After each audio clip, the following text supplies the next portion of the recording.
The television courtroom had never witnessed this level of raw and unapologetic arrogance from someone so incredibly wealthy. Victoria Ashford, a 42-year-old real estate investor worth $47 million, sat inside Judge Judy Sheindlin courtroom with a confidence that could only come from a lifetime of never being held accountable. Her perfectly styled blonde hair, fresh from a $600 salon visit earlier that morning, framed a face filled with entitlement and quiet contempt for everyone around her. She wore a cream white Chanel suit worth $12,000, paired with diamond earrings that cost more than most people earn in a year. A matching tennis bracelet shimmered under the courtroom lights every time she moved her hand in a dismissive gesture. Beside her sat a limited edition Hermes Birkin bag worth $45,000, placed carefully as if it was a symbol of her superiority.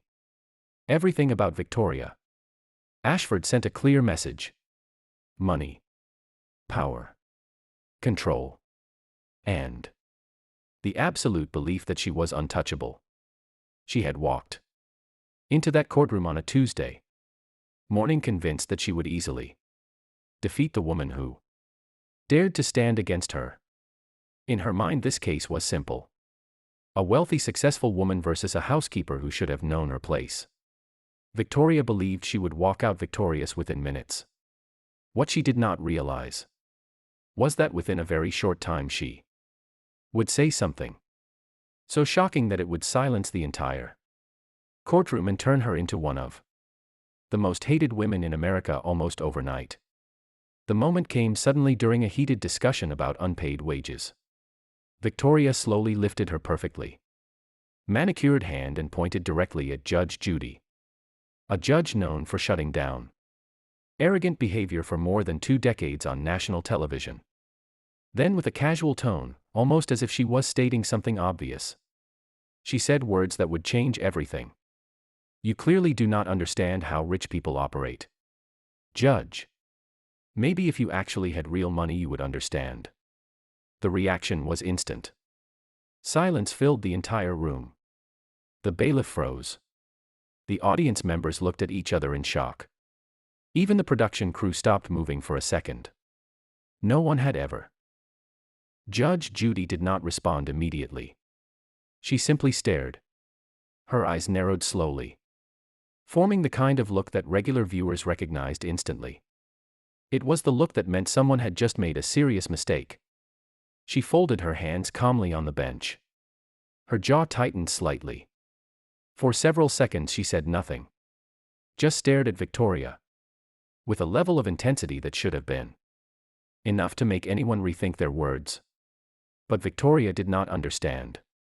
Instead of realizing what she had done, she smiled. She actually believed she had made a strong point. What she did not know was that everything was about to change in the next few minutes. Because this case was never just about money. On the surface it was about $3,500. That amount represented 2 weeks of wages that Victoria had refused to pay after writing a check and then stopping the payment. But beneath that simple number was a much deeper story about power, control, and the abuse of privilege. This was about someone who believed her wealth placed her above the law. And on the other side of the courtroom sat someone who represented the exact opposite. Maria Santos, a 58-year-old immigrant housekeeper who had spent more than 2 decades working in some of the most expensive homes in Beverly Hills. Her hands were worn from years of hard work. Her posture was slightly tense as she held a folder filled with documents that could prove everything. Inside that folder were text messages, bank statements, and most importantly evidence that would expose the truth. Maria had spent the entire night before the hearing praying for justice. She was afraid. Not because she had done anything wrong, but because she knew how the world often works. She was a working-class immigrant woman standing against a millionaire with money, connections, and influence. She feared that her voice would not be heard. What she did not know was that Judge Judy had already taken a deeper look at this case before stepping into the courtroom. The night before, Judge Judy had gone beyond the basic file. She reviewed additional records, looked into past complaints, and uncovered something disturbing. This was not the first time Victoria Ashford had been involved in this kind of situation. There was a pattern. Multiple workers had experienced similar accusations. Missing items. Blame placed on employees. Payments withheld. And reputations damaged. Meanwhile, Maria's story was very different. She had come to the United States more than 30 years ago from a small village in Guatemala, with only a few $100s and a dream of building a better life for her children. Over the years she worked tirelessly, often 60 hours a week, cleaning homes and earning trust through honesty and dedication. She built a strong reputation in an industry where trust means everything. Families trusted her with their homes, their belongings, and even their children. She raised 3 kids through that work. Her oldest daughter became a nurse. Her son became a high school mathematics teacher. Her youngest daughter was studying to become a doctor. Every success came from sacrifice. 18 months before the courtroom case, Maria was hired to clean Victoria Ashford massive 12,000 square foot mansion in Beverly Hills. The pay was $35 per hour, which was fair considering the size of the property and Maria's experience. At first everything seemed normal. Victoria was often traveling, and Maria took pride in keeping the house in perfect condition. She worked long hours, sometimes even staying late without charging extra, because she believed in doing her job properly. But slowly things began to change. The expectations became unrealistic. The tone became colder. And then the accusations began. Small items were reported missing. A candle, a towel, a decorative piece. Each time Maria was questioned. Each time the item was later found. And each time there was no apology. Instead, the pattern continued. And it only got worse. This was no longer about cleaning a house. This was about control. And Maria was about to face the consequences of standing up for herself.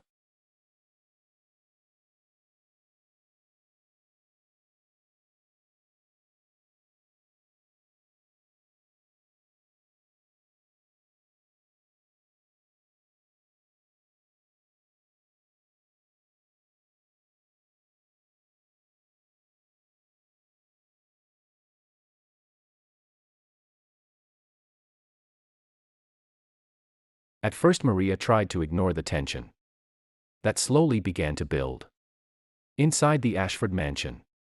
She told herself that wealthy clients often had different expectations and that patience was part of the job.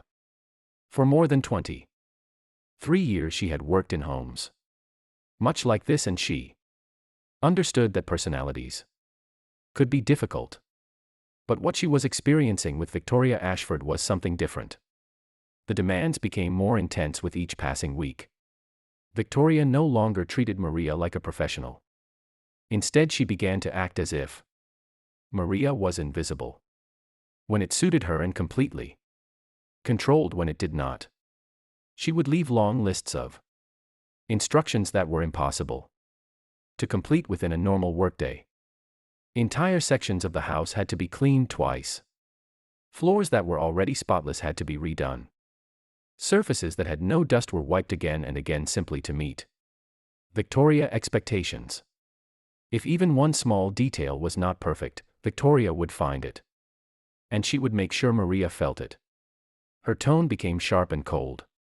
Simple conversations turned into commands. There was no appreciation, no acknowledgement of effort, only criticism and pressure. Then came the accusations. At first they seemed small.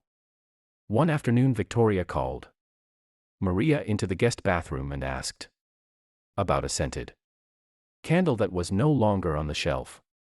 Maria explained calmly that she had not moved it and had not taken anything. 2 days later the candle was found in a cabinet. Victoria said nothing. No apology. No correction. Maria thought it was just a misunderstanding. But it happened again. This time it was a monogrammed towel from the pool area. Victoria questioned her in front of two guests, speaking loudly enough for everyone to hear. Maria felt her face grow warm with embarrassment as she tried to defend herself. A few days later the towel was discovered in the laundry room. Again, no apology. Again, silence. The pattern continued. Each accusation became slightly more serious. A decorative item from the living room. A crystal paperweight from the office. Small things that were never actually missing, just moved or misplaced. But each time Victoria used the situation to put Maria in a position of shame. What hurt the most was not just the accusations, but the way they were delivered. Victoria often chose moments when her friends were visiting. She would call Maria into the room, point to an empty space, and begin questioning her as if she was already guilty. Her guests would react with surprise and quiet judgment, sometimes exchanging looks or whispering comments that made Maria feel even smaller. Maria stood there each time, holding her dignity as best as she could. She needed the job. She had responsibilities. She could not afford to lose her income. So she stayed quiet. But inside, something was beginning to change. The accusations became larger. Now it was no longer small household items. Victoria started claiming that expensive belongings were missing. A crystal vase worth hundreds of dollars. Designer pillows. Luxury products. Each claim came with the same assumption. Maria must have taken it. And each time Maria denied it with honesty, knowing her reputation was all she had. What Maria did not fully understand at first was that this was not random behavior. This was a pattern. Victoria enjoyed the control. She enjoyed the power of making someone defend themselves. She enjoyed creating a situation where Maria had no choice but to stand there and accept the humiliation. It was not about the items. It was about dominance. Weeks turned into months, and the pressure kept building. Maria began to feel exhausted not just physically but emotionally. Every day she walked into that house unsure of what new accusation might come. Every task she completed carried the fear that something would be blamed on her. Still she continued working. She needed to. But everything reached a breaking point one Saturday. Victoria had planned a dinner party for that evening. Guests were expected in just a few hours. Early that morning she called Maria and gave her a demand. The entire mansion needed to be cleaned before the party. Every room. Every surface. Everything perfect. Maria looked at the time and realized it was impossible. She had already worked nearly 50 hours that week. Her body was tired. Her hands were sore. Cleaning a 12,000 square foot home properly would take at least 8 hours. Not the few hours they had left. She explained this respectfully. She said she would do her best, but completing everything in that time was not realistic. Victoria's response was immediate and cold. She said that since she was paying Maria, she owned her time. She said Maria would work as long as needed and should be grateful for the opportunity. That moment changed everything. For months Maria had stayed silent. For months she had tolerated the treatment. But this time something inside her refused to accept it. She straightened her posture, looked directly at Victoria, and spoke calmly. She said she was a human being, not property. She said she had worked hard and done her job with honesty. And she said she would not continue under these conditions. Then she gave her 2 weeks' notice. The reaction was instant. Victoria's face changed completely. The calm, controlled expression disappeared and was replaced with anger. Real anger. She stepped closer and spoke in a low, threatening tone. She told Maria that she would regret this decision. She said no one in the city would hire her again. Maria felt fear in that moment, but she did not take back her words. She had made her decision. For the next 2 weeks she continued working. With the same professionalism she always had. She cleaned the house, completed her tasks, and avoided unnecessary interaction. She just wanted to finish and move on. Finally, her last day arrived. Victoria handed her a check for $3,500, representing her final wages. Maria accepted it quietly. There was no conversation, no acknowledgement. Just a silent exchange. Maria left the house feeling relief. She went straight to the bank and deposited the check. Within a day, the money appeared in her account. For the first time in weeks, she felt peace. She could pay her rent.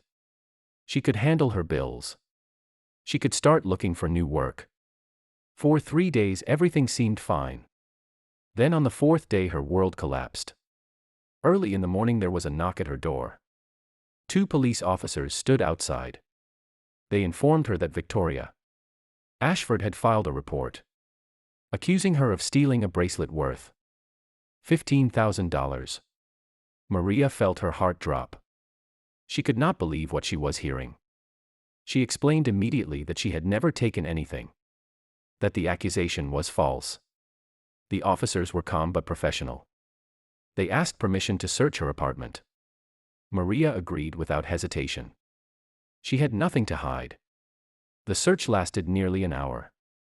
They looked through everything. Drawers, closets, cabinets. They found nothing. Because there was nothing to find. But the damage had already begun. And Maria had no idea that things were about to get even worse. Part 3. After the police officers left, Maria stood alone in her small apartment trying to process what had just happened.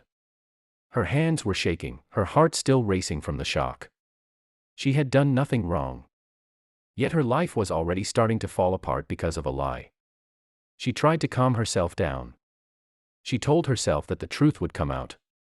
But reality moved faster than hope. Later that same morning, Maria went to the bank to withdraw money for groceries and basic expenses.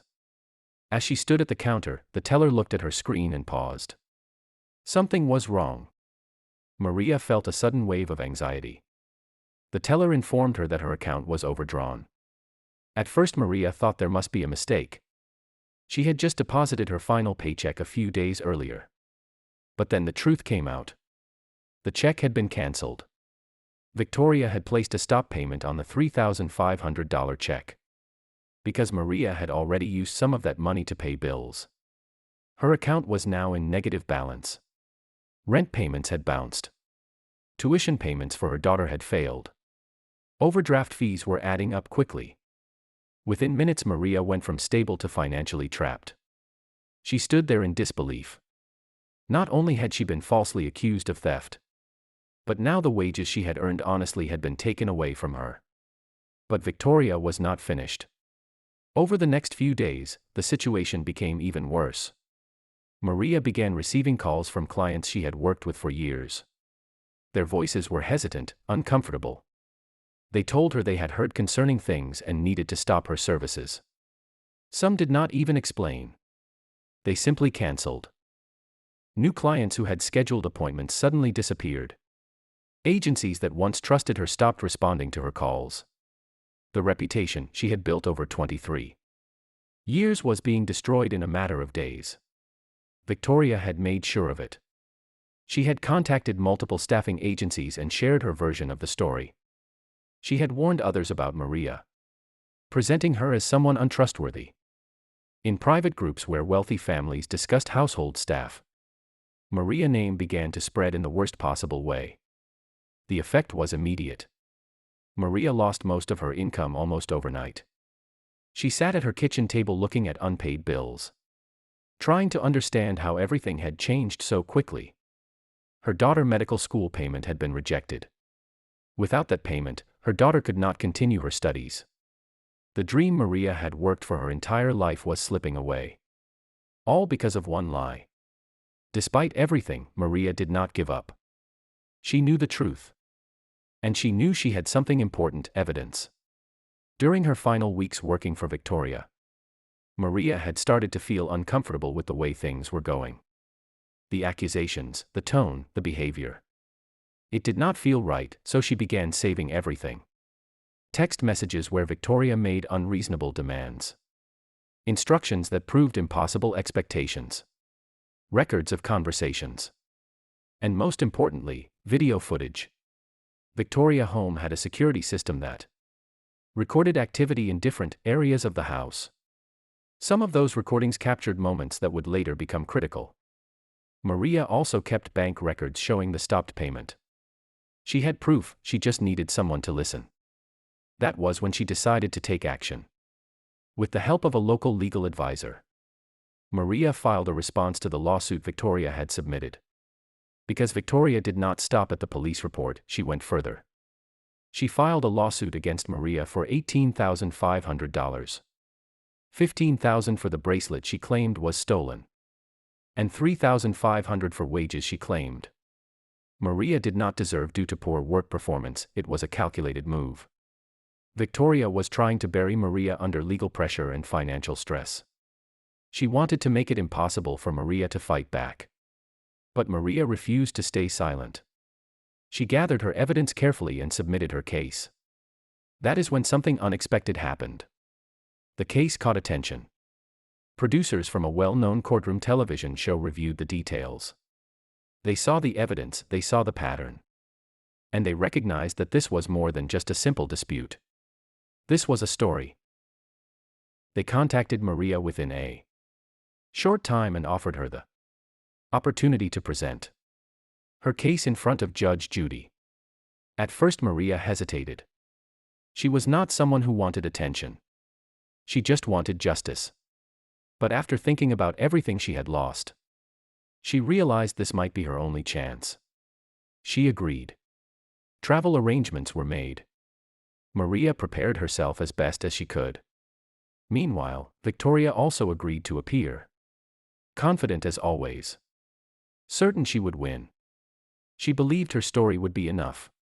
She believed her status would protect her. She believed Maria would not be able to stand against her. But there was something Victoria did not know. Judge Judy was not walking into this case unprepared. The night before the hearing, she reviewed more than just the basic documents. She looked deeper. She examined patterns. She studied the behavior described by previous workers. And what she found was troubling. There were multiple accounts from former employees describing similar experiences, accusations, pressure, unpaid wages, emotional stress. It was not just one incident. It was a pattern of behavior. Judge Judy also reviewed the evidence Maria had provided. The messages, the bank records, and most importantly, the footage. Everything pointed toward one conclusion. The truth was not what Victoria was claiming. The next morning, both women entered the courtroom. Maria walked in quietly, focused, holding onto her folder. Victoria walked in with confidence. Her presence filling the room, her expression unchanged. She believed she was still in control. She believed she would walk out the same way she walked in. What she did not realize was that everything was about to turn against her. And the moment she insulted Judge Judy would only make things worse. The courtroom was completely still as the discussion shifted toward the security footage. Maria sat quietly but firmly, knowing that this moment could change everything. Victoria, who had entered with full confidence, now seemed slightly unsettled. Her posture remained upright, but there was a visible tension in her face. Judge Judy looked directly at Maria and asked her to explain what the footage showed. Maria spoke carefully. She said that after leaving the job, she became deeply worried about the accusation. It did not make sense to her, and she knew she needed proof to protect herself. Through proper steps, she was able to review parts of the home security recordings from the days after her final shift. Then she described what she saw. According to Maria, the footage clearly showed the bracelet still inside Victoria's bedroom days after she had already left the house. It was not missing. It had not been taken. It was exactly where it was supposed to be. The room reacted quietly. People shifted in their seats. The energy changed. Judge Judy turned toward Victoria. Her voice was calm but firm. "Ms. Ashford, do you deny that your security system recorded this?" Victoria tried to respond, but her confidence was fading. She said she was not aware of that specific footage. She suggested there could be confusion. She suggested it might not be the same bracelet. But her words did not carry the same strength as before. Judge Judy's expression hardened. She asked Maria to present the evidence. Maria handed over the printed still images along with timestamps, taken directly from the recording system. The images clearly showed the bracelet sitting on a surface inside the bedroom. The date and time were visible. Judge Judy studied the images carefully. Then she looked back at Victoria. "Ms. Ashford, is this your bracelet?" Victoria hesitated. For a brief moment, she said nothing. Then she nodded. "Yes." Judge Judy continued. "And this is your bedroom?" Again, a pause. Then another quiet answer. "Yes." The courtroom remained silent. Judge Judy placed the images down slowly. "So let me understand this clearly." She spoke in a controlled tone. "You are claiming that Miss Santos stole this bracelet.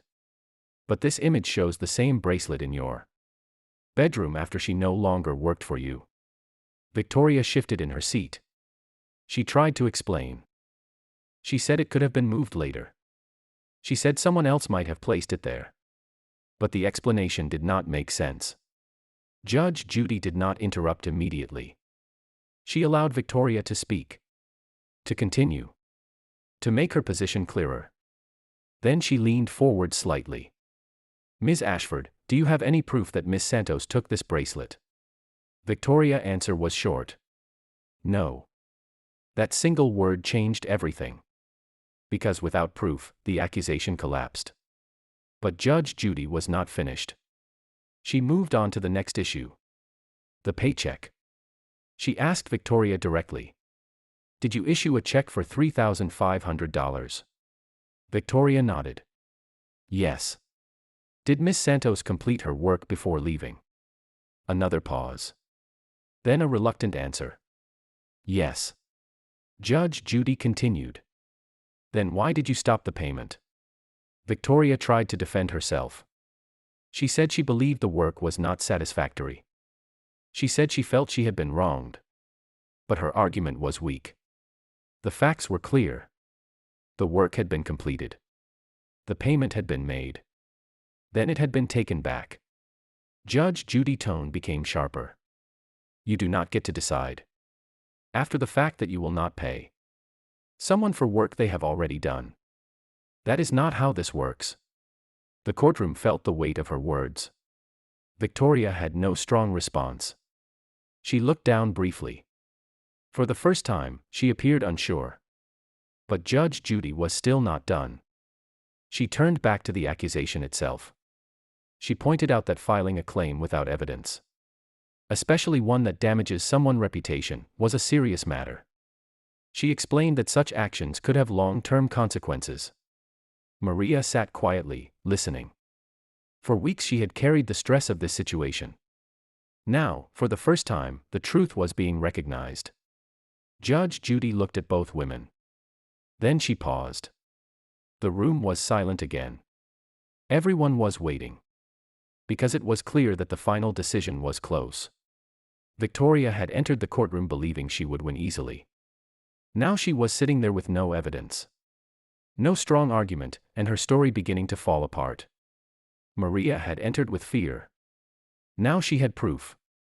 And that proof was speaking louder than anything else. Judge Judy prepared to move forward. And it was clear that the direction of the case had completely changed.